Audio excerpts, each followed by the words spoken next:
প্ৰতি বছৰে 1 আগষ্ট তাৰিখৰ পৰা 7 আগষ্ট তাৰিখলৈ উদযাপন কৰা হয় মাতৃ দুগ্ধপান সপ্তাহ। মাতৃ দুগ্ধপান সপ্তাহ উপলক্ষে এতিয়া কিছু কথা অৱগত কৰিছে নগাঁও চিকিৎসা মহাবিদ্যালয়ৰ শিশু ৰোগ বিশেষজ্ঞ ডক্টৰ গিৰীন্দ্ৰ কুমাৰ নাথে। প্ৰতি বছৰে আগষ্ট মাহৰ 1 তাৰিখৰ পৰা 7 তাৰিখলৈ বিশ্ব স্তনপান সপ্তাহ বা ৱৰ্ল্ড ব্ৰেষ্টফিডিং উইক পালন কৰা হয়।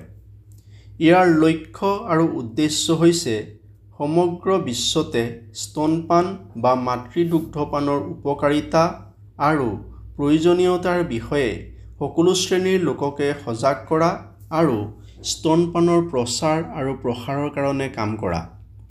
বিশ্ব স্তনপান সপ্তাহৰ তাৎপৰ্য বুলি ক'লে আমি ক'ব লাগিব যে 1992 চনত পোনপ্ৰথমবাৰৰ বাবে ৱাবা অৰ্থাৎ ৱৰ্ল্ড এলায়েন্স ফৰ ব্ৰেষ্টফিডিং একশ্যন নামৰ এটি আন্তৰ্জাতিক সংস্থাৰ দ্বাৰা বিশ্ব স্তনপান সপ্তাহ পালন কৰা হৈছিল।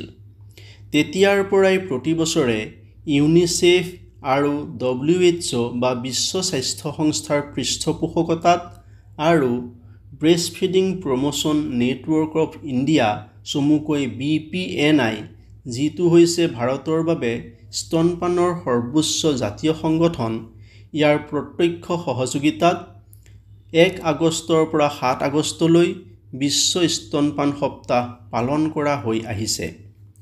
2024 বৰ্ষৰ বাবে বিশ্ব স্তনপান সপ্তাহৰ থিম বা মূল বাণী হৈছে ক্লজিং